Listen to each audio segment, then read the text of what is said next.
All right. We're going to move into our medley now. We got a whole bunch of stuff. We're going to talk about streaming and entertainment, movies. Chat, again, if you have any comments or questions or topics you want us to talk about, throw them into the chat there. We'd be happy to at least opine on them if we've seen them or anything else like that. Couple of quick off the tops. We got a trailer for Across the Spiderverse. Holy crap, am I excited about that movie. I mean, Can it be June? I mean, right? I'm gonna go see that movie regardless. So I'm trying for day and date on that one. God, I want to see that so bad. The first one was so good. Yeah. And my wife would like me to point out that, and because he's in this, Nicolas Cage is a national treasure, and he played Spider-Noir in that. And there's a new National Treasure show on Disney Plus. There is. Now, Michael, you saw the first episode. I did. I watched the first episode. Is Nicolas Cage tonight, in in it? fact. Nicolas Cage has not made an appearance in the show as of the end of the first episode. Okay, I'm hoping. Now this, and for not audience, only has Nicolas Cage not made an appearance, but the overall premise of the show does not appear to involve Nicolas Cage as or his character or his history that I'm aware of. So that was my understanding of the show, though, is that it is in a connected National Treasure universe. Because the one character, his partner, the kid, Riley, is he in the show? I have not seen that character in the first episode and the one episode I watched. Okay. IMDb's got him in the show. I do know that Harvey Keitel is in the show, and I do love some Harvey Keitel. So, but wait, is he playing the same character? Is he the FBI agent? I believe so. Okay. Peter. Yeah. How was the first episode? Give us your quick thoughts. Okay. So I'll say, as someone who I'm very loosely tied to National Treasure, I have seen both those movies. However, I have seen them a very long time ago. I did enjoy them. I thought they were fun. They were exactly what I wanted them to be, like kind of a modern-ish, Indiana Jones-ish kind of romp. Adventure popcorn movie. Yeah, popcorn movie, for sure. I like so far the way that they're presenting the story, which is that they're, I can do this completely spoiler-free. There is, a young woman whose father was a treasure hunter, much like Nicolas Cage ended up being. And of course, from father to daughter, something gets passed down that turns out is a necessary piece to find a treasure, is a trope in so many of these movies. Yep. But the cast skews very like young person, like early 20s. And it's focusing more on that daughter, that young woman, and her group of friends, and kind of how they are getting dragged into. So there's a little bit, there's at least to me a bit of Scooby-Doo-ish type of like mystery gang. Okay. Solving this. Okay. There is a little bit of that feel because her friend, she is getting her friends involved, kind of directly and indirectly. And of course, there's larger plots. There's big bads. There's lots of stuff going on. And I've only watched the first episode again, but I definitely feel like there's some fun to be had. So based on the first episode, is this a watch now and avoid, or maybe wait for a few more episodes and binge it? Well, so they released 2 episodes to start, right? A 2-episode premiere. I mean, I feel like the first episode gives you enough to set up the premise pretty well. It ends pretty well. I know that. I cannot believe I just blanked on her name. Oh my gosh, really? Anyway, the actress playing the big bad. Was it Catherine Zeta-Jones? Catherine Zeta-Jones. I can't. I'm looking at the cast on IMDb right now. Yeah, no. Catherine Zeta-Jones, not in a ton of the first episode, but again, I think setting up is there to be a good big bad. Like, she'll be a fun scene chewer. Like, I feel like she's going to do a good job with that. Okay. So I definitely think it's worth a watch. At least at this point, again, I'll when we get done here, I might go watch the second episode tonight before bed. I might watch it tomorrow. Who knows? But Okay. it was a fun little watch. Okay. So it's also out on Disney Plus. Willow. I haven't had a chance to sit down with Willow yet. I watched Willow as a child. I've been hearing mixed reviews on Willow. Some people say it's kind of flat, like things like that. What are we thinking of the Willow TV show? Well, I am enjoying it thoroughly. I think that there are parts of it that drag a little bit, as you would have on any kind of show like this. But I think a friend of mine, Michael, over on the RPG Academy, maybe described it best. Okay. And that is that he said it's almost like an off the rails D&D adventure that happens in the Willow universe. Okay. Because the way that they are presenting the characters, of course, there are callbacks to and direct references to characters from the movies, right? They have to in a show like this. Yeah. I mean, it's a sequel, not a reboot. Yeah, it is a sequel. It is not a reboot in any way, shape, or form. Okay. So I mean, you get references to characters, and even if those characters aren't present, you get like analogs to those characters. Okay. There is a lot more humor in the show than there was in the movie, but I also feel like the tone is right, like the action adventure parts that are part of the whole cloth from the movie, like cut from that cloth in the movie, and the comedy that was in the movie, I feel like they meld very well in this series, and I don't think they're playing too heavy on either thing. I don't think it's too funny. I don't think it's too actiony. I think they're going for a good blend. Okay. And especially like the most recent episode really had some heavy tie-ins to the film. Really, I mean, to me, brought forth a lot of the story that I think people may have been worried was missing, or like some of the kind of the impetus that was maybe missing. Okay. Without giving away too many spoilers, I mean, the show is basically about Elora Danan from the movie as a grown-up, or as a young adult, and now again is this prophecy that they were prophesied to fulfill. It's just time. It's starting to happen. Okay. And again, you get a number of returning cast members from the movie. I love Warwick Davis. Making Warwick. I mean, the guy can do no wrong in my eyes. The guy loves playing Willow Ulfgood. Clearly loves it. He's having a lot of fun with this. I mean, they essentially built a series around the guy and his character. I mean, for the most part, and he gets to play that. He gets to play his own mentor. face. He gets to play the mentor in this show. Yeah, he's the old mentor adventurer for these young characters. Exactly, and that's also kind of fun from an in-universe standpoint. Yeah, no, that makes sense. So I mean, to me, I've really enjoyed it, but I also have a very huge nostalgic love for Willow as a movie. It's one I probably watch it at least once a year. Like I enjoy it thoroughly, and the fact that they've brought it back, and they've clearly done so with a lot of care.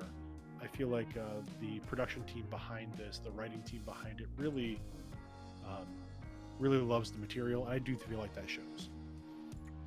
Okay. I'm on board. The young cast is awesome. The young cast is stellar.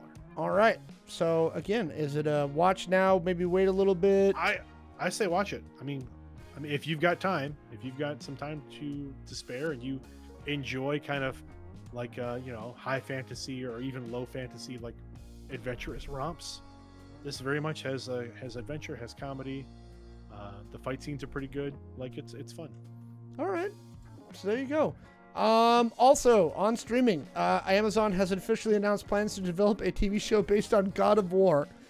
So now we're Last of Us is coming to HBO, and now we're getting God of War coming to Amazon as a TV show. So this is not in my wheelhouse. I've never been a big God of War fan for the games. It just, the character of Kratos never.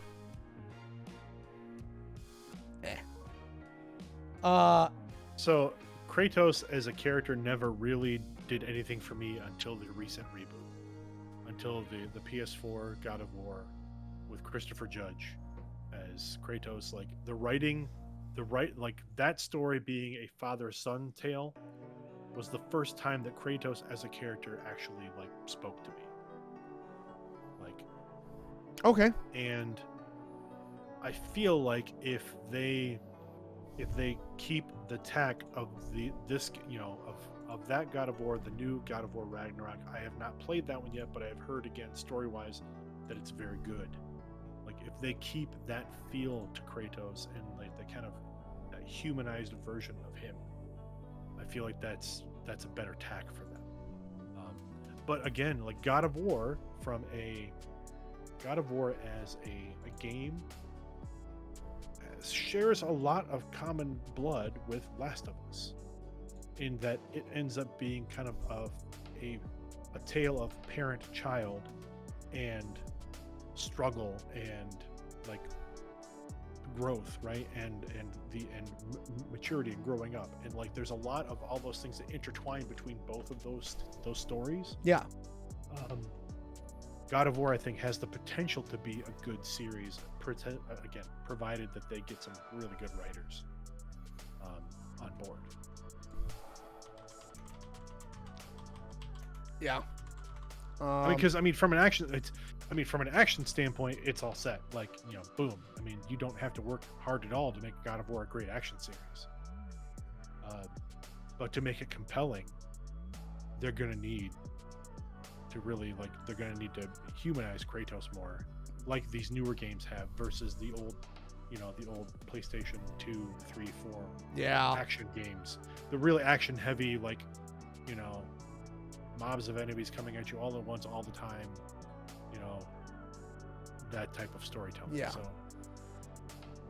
I mean, this seems to be see. kind of a thing that they're doing is going video games to TV shows. By the way, anybody who's watching, we are open to license Identico as a TV show.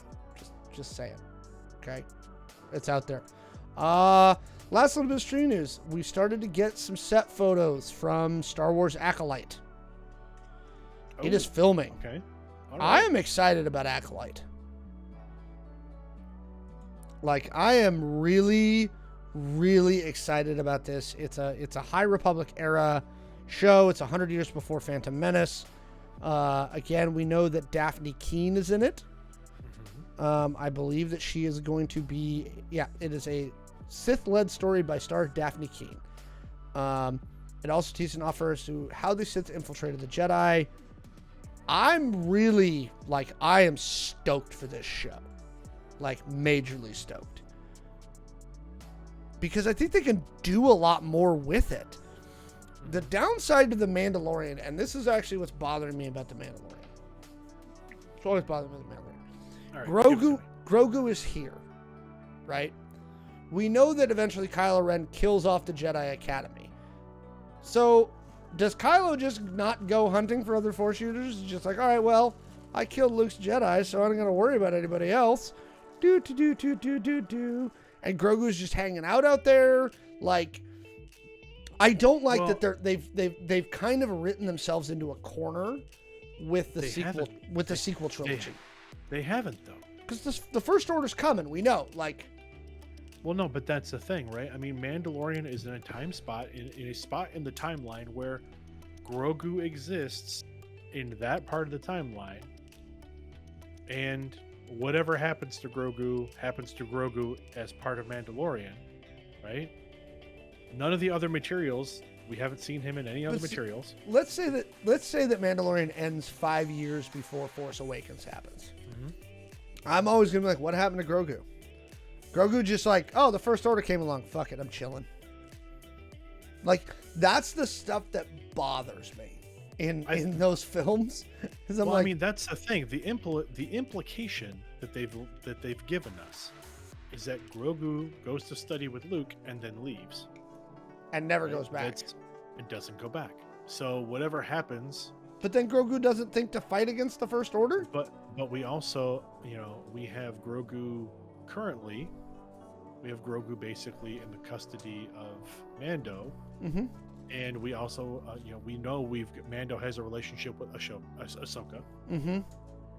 So it's possible that Grogu ends up under Ahsoka in some form or fashion. But we're also presuming that Ahsoka's dead. We hear her voice in Force Spirit form at the end of Rise of Skywalker. We do, but again, that leaves us with there's an open floor for what happens to Grogu.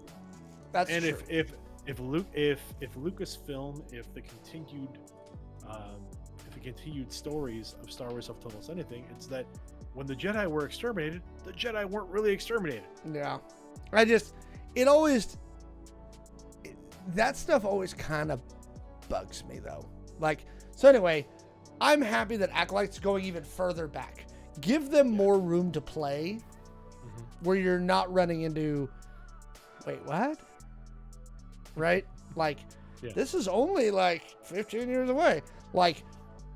We could presume, theoretically, that if Daphne Keen's character is a, mid-20s adult at the start of Star Wars Acolyte, she's long dead by the time episode 1 happens, because that's 100 years later. So, easy, right? I like giving you never them know, room. because, the Sith can certainly extend their life force. You never know. Well, they have access to powers that some would consider unnatural. What about you? I mean, ultimately, I think most of the Star Wars stuff that has come out on Disney Plus has been good. Andor was great. Mandalorian's great. Yeah, we've had this conversation a number of times. Again, I like what they're doing. Yeah, I like what they're doing. I'm interested to see a tale told from the Sith side of things. Yeah, I'm interested to see that. As much as happy as I was to see Andor and to see a story that was based completely outside of the Force, outside of the Jedi, outside the Sith, a story that takes place literally at ground level with none of these players involved. I loved that about Andor, but I also love that they get to explore these other facets of Star Wars that we don't necessarily see in the movies. And I'm excited to see what they do with Acolyte. I've purposely stayed away from finding out more information about it. I know it's coming. I know Daphne Keen's in it. That's what I know. It's being filmed now, so I would guess we'll hear more about it probably late next year. Probably. Okay. Or I'm sure we'll end up seeing a trailer or a real teaser for it when they do Mando season 3. No, Mando season 3 is soon. I think they just moved it up. No. It's still. I believe it's still March. I think. Hang on. I thought Aren't they talking March of next year? March or April? March 1st. So 3 months. 3 months is enough time for them to cut a teaser. Yeah, maybe. I'm hoping I actually think what's more likely in Mando is we'll get an Ahsoka teaser. Oh, you're right. You're absolutely right. We're definitely going to get an Ahsoka teaser out of Mando. Sometime in 2023 is when Ahsoka's supposed to come out. Echo, the new Marvel show, got pushed back to December. So we're going to get another Christmas one. The other one that I saw that we could chat about really quick.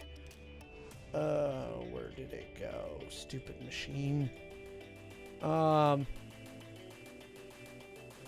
Next year is going to be a good year for us, I think, for entertainment.